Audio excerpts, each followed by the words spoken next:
I'm here with Steve Thomasin, USA 7's Eagle? Is that what I would say? Yeah, singular. Yeah, cool. Steve, what is your greatest hardship so far in your career, and how did you overcome it?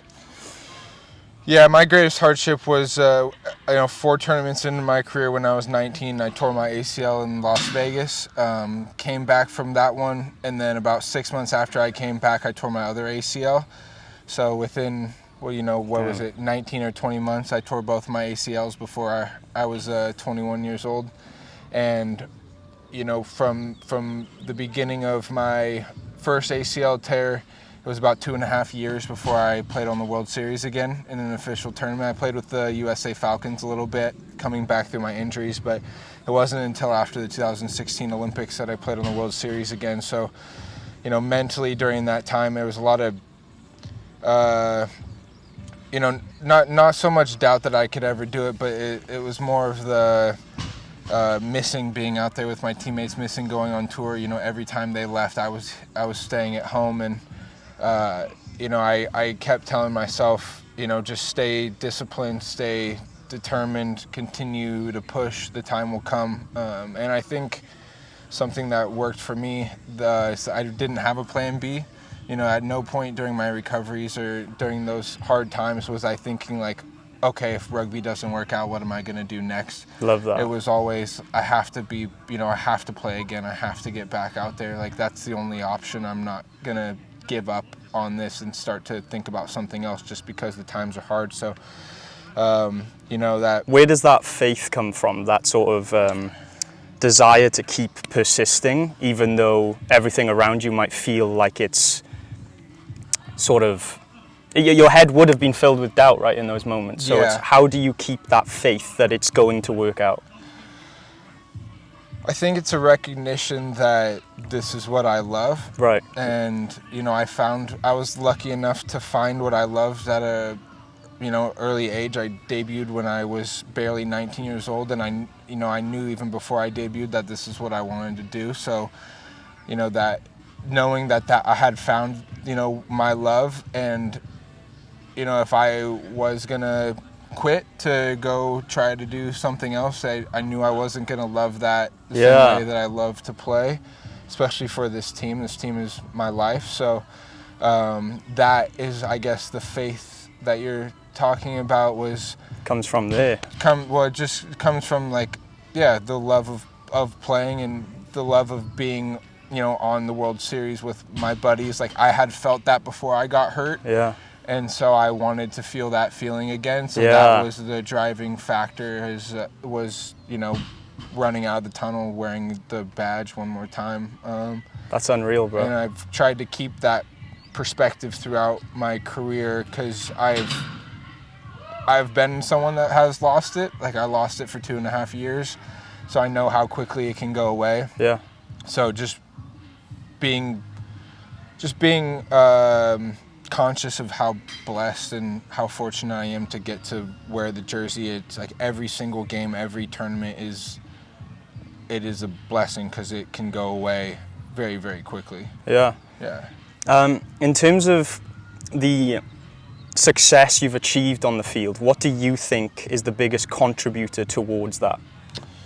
I think my work ethic would probably top that for me. I think for the most part, I've maximized my body's potential in terms of fitness levels and skill sets. I'm not perfect, and when I say I've maximized, I don't mean that I've achieved the end point. Right. I still have evolution, I think, in various parts of my game that I need to get better at. But I think that I'm my fitness levels and my work ethic is what has allowed me to continue to perform at a high level consistently. I think the other thing would be consistency. Yeah.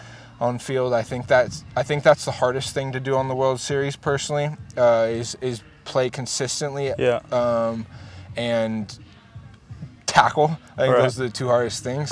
But just being consistent, knowing that my preparation is consistent, here at the training center before we go on tour, and that transforms into consistent performances. I've had my fair share of tough games, but if I can limit those as much as possible, I think that is ultimately what keeps you on the field. How much of that consistency is driven by you doing your own work, so your own individual extras, versus the team doing everything together? Yeah. I think the extras is like skill based. I think that is, I guess, what the probably the extras you're talking about is like the little skill based stuff, whether it's passing, kicking, like footwork and going into a tackle. I think film prep is something that individually that is extremely important to be consistent, because it's one thing to know like a playing style of a team. You know, if you say, you know, how does South Africa attack? I could tell you generally how they want to attack, but understanding the individuals within the team is, in my opinion, almost more important in sevens, because there is so much space, there is so much individuality in the game that it, like, every team has a system, but knowing how a player likes to play within that system, like that, it to me is really, really important. So, you know, if you pull up a team sheet of let's do an example right now. Pick someone from the Welsh squad. Luke Trahan. Oh, it's been a while. Have you played Luke Trahan? Yeah, I've played Luke quite a bit. Luke's a really good playmaker, great facilitator. So, what would you look out for in Luke to prepare yourself to? Luke has good feet, and he's quick. Like he's not going to be somebody that's going to like gas you on the outside and do a half break or a full break, but like if he can get you square up on defense, like he's got really good feet and he can easily beat you back inside. He's going to break your ankles is what you're saying. So like if I'm defending Luke, I'm going to try and like stay extra inside and force him to try and beat me around the corner. Like, because if I get anywhere, like even like slightly inside shoulder to head up, like he's going to set me up to take me back inside, or maybe he'll set me up inside to then go outside. So like he's got really, really good feet, and his kicking game is one of the best. So I think like trying to force him into a speed battle is probably where I'm going to be able to be the most comfortable. That's fucking sick, bro. Yeah. So I think like knowing individual players' skill sets is so important in sevens, because you know, when you come up on defense and if I'm at defender 2 or 3 and the guy in front of me has the ball, like ultimately it's me and him on an island.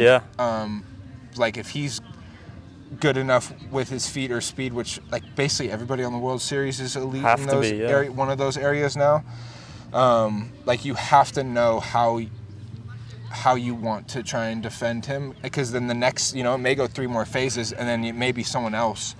So like when I look up to and I see who it is, like I have to change. I can't defend everybody the same way. Right? Yeah. Yeah. That's Especially unreal. with a team with good steppers. Yeah.